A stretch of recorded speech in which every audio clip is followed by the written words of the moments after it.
Hello students, আমার চ্যানেলে তোমাদেরকে স্বাগত। শুরু করছি ক্লাস 11 ফার্স্ট সেমিস্টারের ভূগোলের একটি ক্লাস। দেখতে পাচ্ছ উচ্চ মাধ্যমিক শিক্ষা সংসদ প্রদত্ত নমুনা প্রশ্নপত্র যেটা তোমাদের আছে এটা রায় মার্টিনের প্রশ্নবিচিত্রা থেকে আমি নিয়েছি।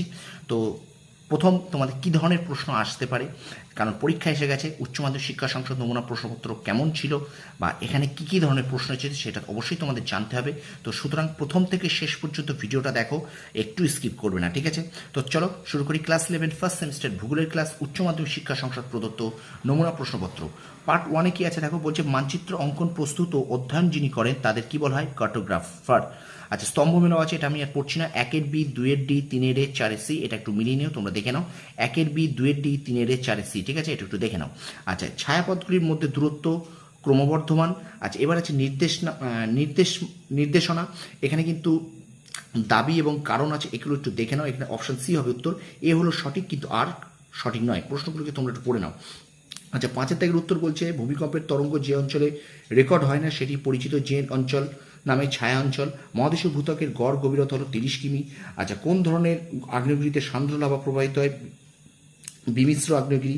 ড্যাশ যন্ত্র, এটা সিসমোগ্রাফ যন্ত্রের সাহায্যে ভূমিকম্পের গতিবিধি রেকর্ড হয়। আচ্ছা, যে ধরনের শক্তির মাধ্যমে মহাদেশ গঠিত হয় সেটি হলো অন্তর্জাত শক্তি, ঠিক আছে?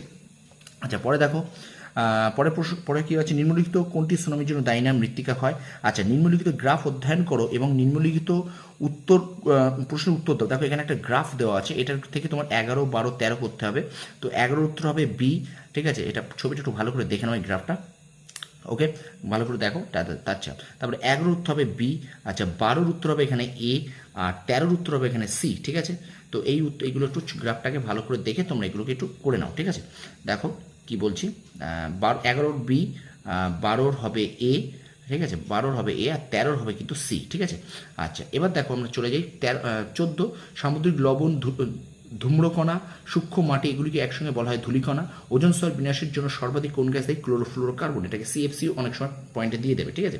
আচ্ছা, নির্দেশন দেখো, এখানেও কিছু দাবি এবং কারণ আছে। এখানে দাবিটা এখানে কি আছে না, এ হবে। দাবি ও কারণ এই দুটোই সত্য এবং কারণের সঠিক ব্যাখ্যা হলো দাবিটি, ঠিক আছে? এগুলো একটু পড়ে নাও ভালো করে। আচ্ছা, কোন ধারণাটি স্টপ অ্যান্ড গো ডিটারমিনিজম নামেও পরিচিত? কোন ধারণাটি স্টপ অ্যান্ড গো ডিটারমিনিজম নামে পরিচিত? নব্য নিয়ন্ত্রণবাদ। স্টুডেন্টস, ভিডিওটা কেমন লাগছে অবশ্যই একটু তোমরা বন্ধুদের মাঝে শেয়ার করো। তোমাদের প্রত্যেকটা বন্ধুর কাছে একটু ভালো করে বেশি করে শেয়ার করে দাও। আচ্ছা, লাইক করো, কমেন্ট করো। নিচের কোনটি মানবীয় ভূগোলের আলোচনার ক্ষেত্র নয়? এটি ভূসংস্থান। আচ্ছা, এবার একটা কেস স্টাডি দেখো, এগুলো কিন্তু ভীষণ ইম্পর্টেন্ট পরীক্ষায়। তো কেস স্টাডিটি মনোযোগ সহকারে পড়ো এবং নিম্নলিখিত প্রশ্নগুলির উত্তর দাও। 19 থেকে 21 নম্বর প্রশ্ন এখানে আছে। তো এই প্যাসেজটা, এটাও আমি পড়ছি না, তোমরা একটু মন দিয়ে প্যাসেজটাকে পড়ে নাও। আমি একটুখানি তোমাদের সামনে স্ক্রিনে এই প্যাসেজটা তুলে ধরেছি, ঠিক আছে? দেখো, একটুখানি তোমরা ভালো করে এই প্যাসেজটাকে একটু পড়ে নাও, ভিডিওটা পজ করে একটু পড়ে নেবে, ঠিক আছে?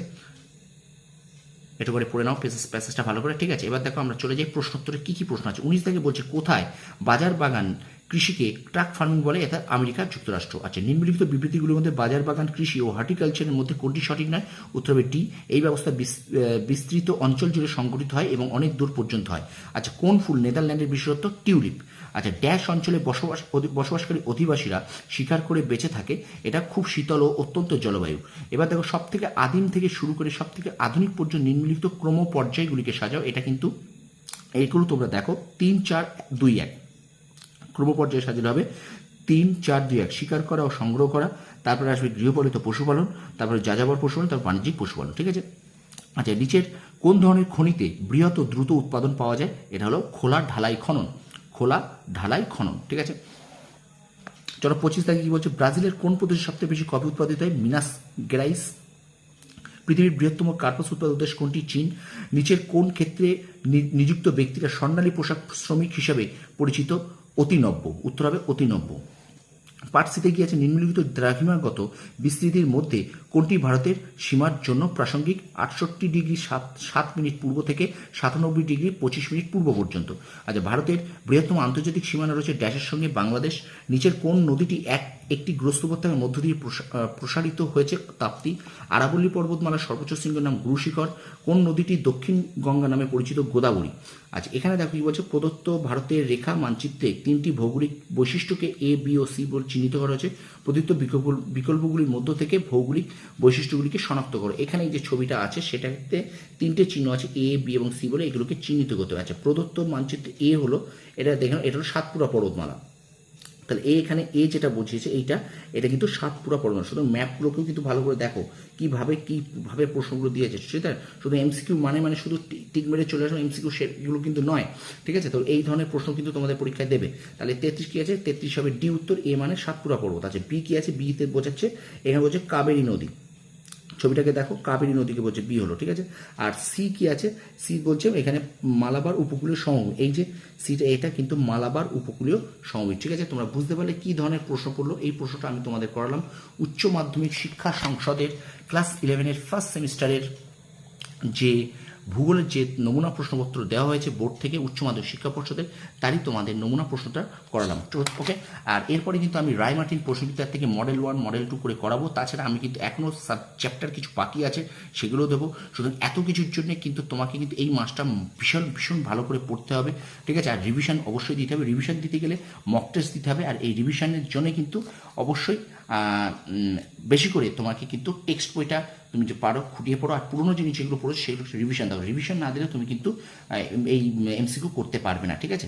তো ভিডিওটা ভালো লাগলে অবশ্যই লাইক করবে, কমেন্ট করবে, আর বন্ধুদের মাঝে শেয়ার করে দেবে। আর আমার চ্যানেলে যদি নতুন হয়ে থাকো, এখনও যদি চ্যানেলটাকে সাবস্ক্রাইব না করে থাকো, তাহলে অবশ্যই চ্যানেলটাকে সাবস্ক্রাইব করো, পাশে থাকা বেল আইকনে প্রেস করে রাখো। তোমরা সফল হও, তোমাদের সাফল্য কামনা করি। ধন্যবাদ।